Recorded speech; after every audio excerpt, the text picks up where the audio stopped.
And we welcome you into this edition of the Deputy Podcast, the official podcast of the Oconee County Sheriff's Office SC for our Behind the Badge segment. And this will be I guess you could say, the second season of the Behind the Badge segment, because this gentleman to my right just about a year ago actually recorded some Behind the Badge segments and of course aired those on our YouTube channel and various other social media channels as well. So I think it's a pretty good thing to have Sergeant Alan Sayre with us for this second season to begin with Behind the Badge as part of the Deputy Podcast. And of course, you can click on and click like and subscribe on YouTube, of course. And the more you do that, the more that this video will be out there for those to see, of course. Make sure to go to our social media sites, Facebook, Instagram, and Twitter/X for everything going on. The information from the Oconee County Sheriff's Office, and OconeeLaw.com is our website. Go there as well. Plenty of information there also. But we welcome in Sergeant Alan Sayre. And one of the things we wanted to do was to introduce you to Alan. Many of you know Alan already, but Alan's going to be sitting in this chair every now and then, occasionally, sometimes. That's scary, Jimmy. That is very scary. That's there. very true. So, but he's going to be sitting in this chair doing some interviews. So we thought that would be a great way to kind of introduce you to Alan, if you don't know him, because you're going to see him in the interview chair from time to time, actually, as we said, doing the interviews. But give you a little background on Alan. Alan, of course, if there's a job in public safety, it's a pretty good chance Alan has done that job, working in the fire service, first responder, I believe, if I'm not mistaken, dispatcher, and also a law enforcement officer as well, and a very good one also. Alan, kind of take us back, kind of your beginnings as well. Your dad was a minister. He was. Retired now in the United Methodist Church. And Alan, of course, spent a lot of time traveling around as his parents were kind of going from church to church around the state of South Carolina, PD, Midlands, upstate as well. And kind of give us a little bit of your background, where you were born, where you went to school, things along those lines, and how you maybe even how you got your start in wanting to be a public safety officer. Oh, yeah. So I was technically born in Florence, where the hospital was. But at the time, my family was living in a small town called Nichols, which is over in Marion County, down towards the beach, if anybody's familiar with that area. It's a real small town. Spent about 2 years there, and then Dad was moved to Easley. So for those who may not know, the United Methodist Church, the bishop will move the pastors around every few years, which is nice in a lot of ways, because it gives the church kind of a fresh pastor, a fresh shepherd of the flock. And it's also nice for the pastor because they get to, experience new people. They get to, see different areas. They get to further their ministry and spread their talents. So it's helpful for everybody, but as a child, it's a little frustrating, because we're moving every few years. Right. And so we moved to Easley, lived there for a couple of years, and then we moved to Columbia, then Lancaster, then Sumter, and Sumter's where I graduated high school. So then after that, I went on to college and went to Francis Marion University. It's interesting because I heard you, talk about this. Alan, of course, enrolled at Francis Marion University in Florence. You wanted to major in, and actually at the time you were thinking about a double major and even a triple major. I know physics and chemistry was one of the things that Alan looked at, of course. But then a visit by a firefighter to the college or to the university kind of changed your mind and kind of led you in another direction into public safety. So when I went to college, I went to Francis Marion to study physics and chemistry. And then I had the bright idea. I said, I originally started as a chemistry major, and I said, I only have to take a couple more extra physics classes, and I could have a physics major as well. Seemed like a great idea at the time. And then I got to doing a little bit more math, and, just a couple more math classes, I can have a math and physics and chemistry triple major. Now, one question, I should have mentioned this earlier. Before you decided you wanted to be a public safety officer with that triple major in chemistry, physics, and math, what did you want to do? At that time, I wanted to be a chemist, Right. or work in a lab somewhere. Right. With all of that kind of combined, sounded like a great idea at the time.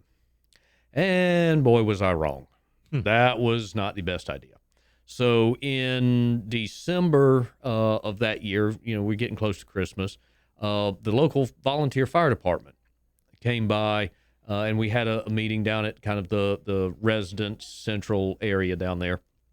And we had a little meeting, and they pitched, volunteering, which makes sense because volunteer fire department, the university was less than a mile away from the closest station. So, hey, it made sense. And I listened to them, listened to what they had to say, what they're all about. And, they explained, hey, get to drive big red trucks and run into burning buildings. Hey, sign me up. That sounds like fun. a lot better than calculus and quantum mechanics and all of this other stuff. Let's go run into burning buildings. Great idea. So I signed up and spent the next 5 years as a volunteer fireman down in Florence. One of the best times of my life, because I didn't realize at the time how much it meant to be a volunteer, to serve your community, and you don't get paid for it. Right. You're truly there as a servant. So you get to go out, and of course there's the fun stuff like running into burning buildings and cutting on cars and stuff like that. But just the ability to go out and serve your community in a way to help people in need really appealed to me. And I thought back to when I was still considering all of this. I thought back to my dad and both of my parents really as a form of ministry. And public service has kind of become a ministry over the years, starting with the fire service, because ministry is not always about preaching God's word or telling other people. A lot of it is you can do ministry by acts and doing the work instead of just talking about it. So this kind of became a ministry for me, is to be able to go out and serve and minister to people through service. So it was really, really fitting. And I failed to mention this, and I should have, and I didn't.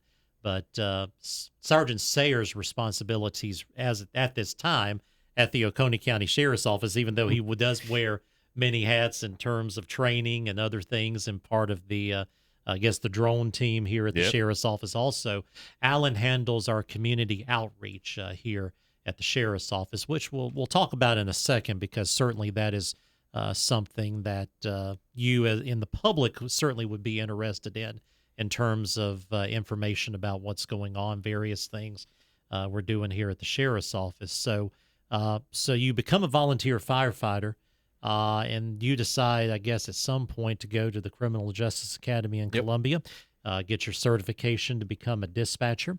And, there's a lot of dispatchers who end up going into law enforcement. And we've had some here, of course, at the Sheriff's Office as well. So kind of take me on that journey. Volunteer firefighter, now you're a dispatcher, and now you decide you want to become a law enforcement officer, which tell us a little bit about that journey. So after several years of working some odd jobs out of college, got a job as a dispatcher with Florence County Central Dispatch, which was great because I was one of the few people that actually got to tell law enforcement and fire department where to go and how to get there, and they not get mad at you. Exactly. But it was really great. But I also found very quickly that being kind of contained to a box, you're in this dark room for 12 hours, started getting a little antsy. Now, it's still a great job, and I loved it. So I started kind of exploring some other options. And one of the things that we did back then was dispatchers had to go do ride-alongs with sheriff's deputies or city police or something like that, so that you could understand what was happening in the field. So when you're sitting on that console, you're looking at a computer screen and somebody says they're doing a traffic stop or they're getting out with a suspicious person, you have an idea of what's going on. So I called my buddy up, who was also a volunteer fireman at the time. He worked for the sheriff's office. And I said, hey, man, can I come ride with you to meet this requirement? And he said, absolutely, come on. So we got in the car a few days later, and I had a blast. It was just incredible to get out, to see what he did, to learn about what he did. So that was kind of the next spark on the fire. Actually, it was more like a gasoline can being poured on the fire. Right. So then I started applying at several different places in Florence. And Francis Marion University Police Department, they have their own certified police department there. They hired me to be a patrol officer. And so they sent me to the academy for Class 1 certification for law enforcement. I'd already been once as a dispatcher. Now I'm going back again. I guess I had a thing for being tortured or something. I don't know, but that might be a little bit of a stretch. I don't know. Maybe. So maybe it wasn't so bad. Yeah. But so I went back and got my Class 1 certification, and here we are today. Yeah, exactly. And then eventually you make your way to the Seneca Police Department. And, of course, here in Oconee County, went to work for Seneca PD at one time. That's another interesting story. It was also about this time that you met the lady who would become your wife. Yes. And, of course, Alan is married, has 2 sons, and just wonderful kids, wonderful wife.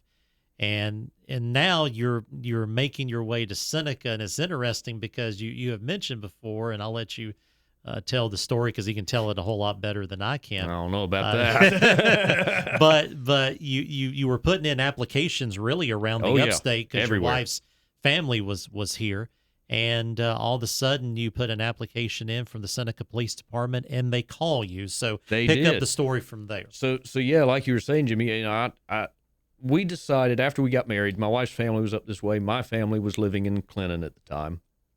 It's in Lawrence County, still upstate. So I started putting applications in all over, from Spartanburg all the way down to Oconee and Anderson and everywhere else. And handing these things out like candy, at a parade, right? And so we visited Oconee County, dropped one off with the sheriff's office, dropped one off with Seneca Police Department, a couple other small towns. So on the way home, my phone rings. I say on the way home, back to my in-laws' house. My phone rings, and I answer it. They say, hey, is this Alan? Yes, it is. Hey, this is so-and-so with Seneca Police Department. Are you still in town? Well, yes, as a matter of fact, I am. They said, awesome. When are you leaving to go back to Florence? I said, well, it'll be a couple days. They said, cool. We'd really like to get you in for an interview before you head back so you don't have to make another trip. Can you be here tomorrow? And, of course, my jaw now hit the floor like, sure, absolutely. Right. Didn't plan on that. So I pulled out the best clothes that I had brought with me. And the next day we went up, Kara went with me, up to Seneca Police Department and went in for an interview. So funny story, we went through the interview. And, of course, they, grilled me and raked me over the coals and everything else, just like most interviews do. Right. But afterwards, the major said, hey, thank you so much for coming in. Do you have a few minutes? We'd like you to meet the chief, so he can put a name with a face as he's reviewing applications in a few weeks. Hey, yeah, sure, no problem. I don't have anything else to do. So they said, I have a seat in the lobby, and we'll be back with you in a minute. Cool. So I sat in the lobby. And back then, it was a very uncomfortable chair, too, by the way. I think they did that on purpose for interviewees. So I went and sat in the lobby, and 5 minutes rolled by, 10 minutes, 15 minutes. And it felt like an eternity that I was sitting out there. So I guess about 20, 25 minutes later, the major comes back out and says, hey, the chief's ready for you. Sorry for the delay. I said, that's no problem. So I walked in, and the chief shook my hand. He said, so nice to meet you. Have a seat.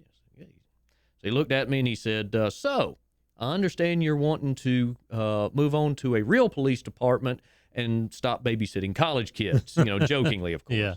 I said, yes, sir, I want to kind of expand my abilities and my experience and everything. Made it sound real nice and professional. But in the end, he was right. Yeah. So he said, well, cool. Very good. Well, I think you'd be a great asset to the department. Welcome aboard. You're hired. What? So I'm just stunned. Of course, I didn't say that, but I'm stunned, and I shook his hand, and I'm just flabbergasted. Then it hits me. We got to find a place to live. We've got to move. We got to do all of this. So now I'm excited. Run back down to the car, and my wife was waiting in the car. I get in, and I tell her, guess what? I got hired. She said, great, let's go. Now we got to find a place to live and all this other stuff. So I go to crank the car, and the car's dead. Mm-hmm. And why is my car dead? And she said, well, I got hot, so I turned on the air conditioning. Well, did you turn the engine on? She said, well, no. Okay, so now I have to go. I walk back into the police department. Now I was excited, head high, proud and everything. I walked back in with my head hung in. I knocked on the little window there. Excuse me, I'm sorry. Do y'all have jumper cables? So the captain comes out, and of course, now I just left this interview, and now I'm walking back in. Yeah, my car's dead. Can I get some help? So we had a good laugh about that, and so then I got hired there. We moved up here in 2009, and going back to my upbringing, having moved all over the state, never really knowing a home for more than a couple of years, we moved up here and instantly fell in love with it. Oconee became home. I've lived here longer than I've lived anywhere else in my life. So it has a very special place in my heart now, because I finally found a place that I felt like I could call home. Of course, Alan, as we've talked about, moved to the Seneca Police Department and worked there, then came to the Oconee County Sheriff's Office, started out as a deputy on the Uniform Patrol Bureau. You worked your way up into a supervisory position, and then before you came to community services, you were the first sergeant on the Bravo shift for the Uniform Patrol Division, and the job position comes open to be basically the community resource officer, or something along those lines in regards to the title. And now you move into this position, and what interested you about wanting to get into community services and be that liaison between the public and the sheriff's office? Yes. Talk a little bit about that. So I spent 18 years on the road, 17, 18 years on the road, all the way from the university up to the sheriff's office.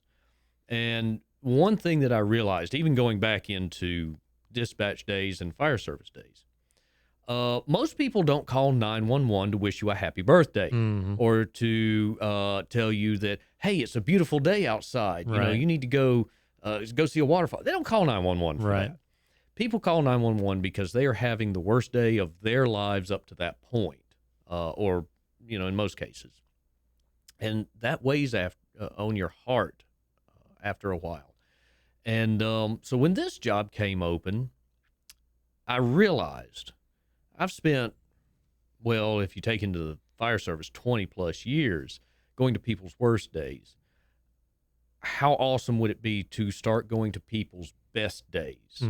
Or, at the worst, go to people's not worst days and get to interact in a positive way. So I put in for the job for community services and outreach. And I was fortunate enough to be given the privilege to do this.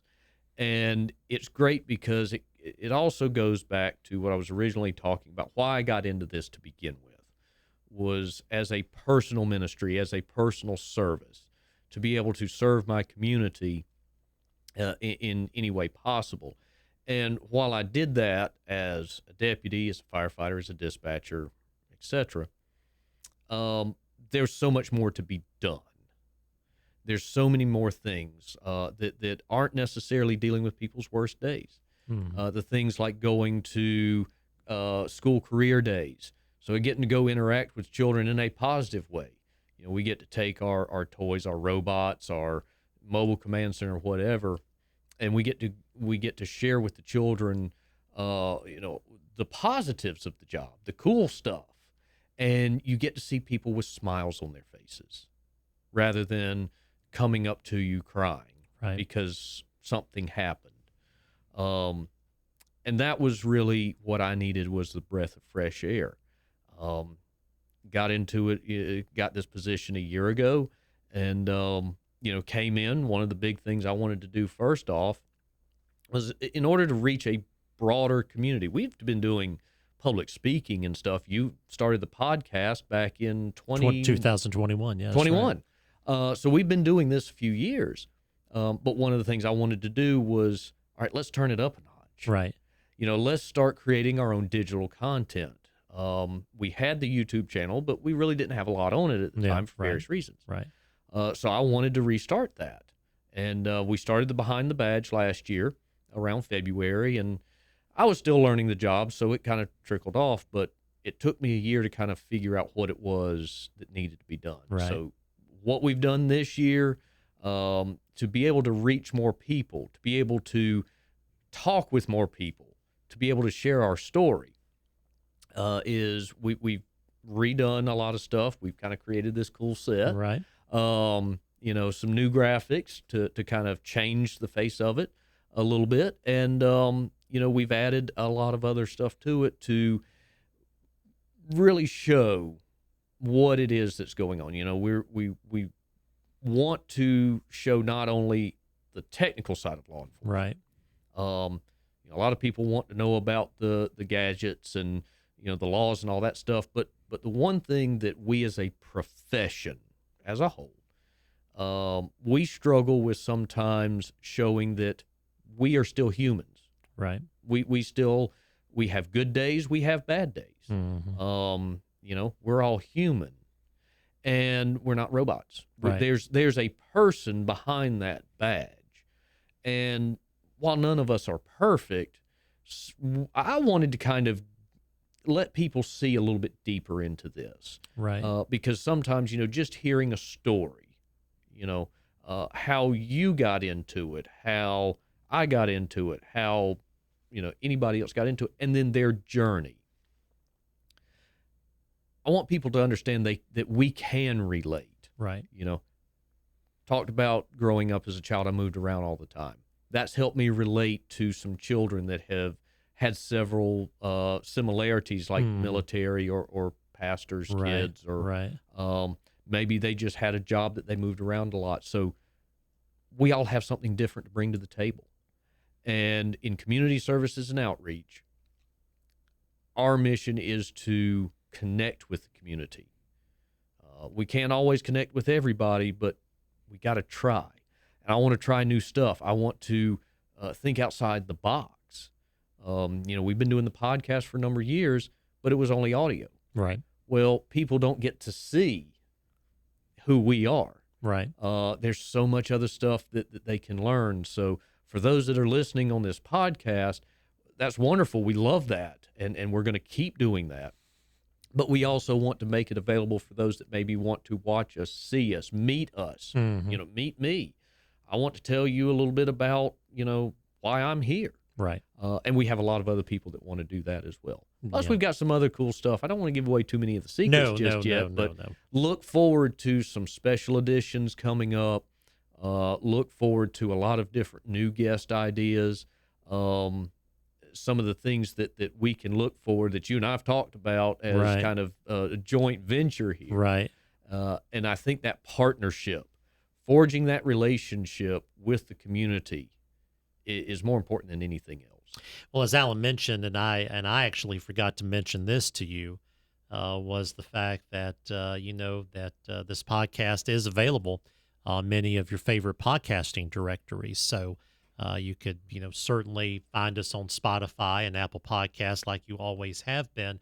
But now with Alan's great work and technical mind and other things as well, and bringing in those fresh ideas, now we have the opportunity to have these podcasts here on our YouTube channel as well. And that's why we've been talking about, liking and subscribing to our YouTube channel.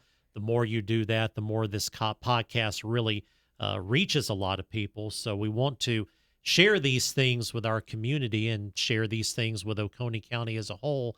But we also want to also be able to share this with people in other parts of the country and even around the world, as the podcast has discussed, or as we've talked about previously, kind of off the air. Because on some of our directories, we've noticed we've gotten downloads from other parts of the U.S., other parts of the world as well. So that gives us the opportunity to be able to kind of expand and kind of provide that education about law enforcement really to everybody. So, Alan, thank you so much for being a part of this Season 2, Episode 1 of Behind the Badge as part of the Deputy Podcast. And once again, make sure to like and subscribe on our YouTube channel. Go to our various social media outlets with Facebook, X, and Instagram. Also go to oconeelaw.com, and a lot of great information there as well on various things related to the Oconee County Sheriff's Office. So on behalf of Sergeant Alan Sayre, Community Outreach Coordinator here at the Sheriff's Office, I'm Corporal Jimmy Watt, and you've been watching and listening to the Deputy Podcast today, the official podcast of the Oconee County Sheriff's Office SC.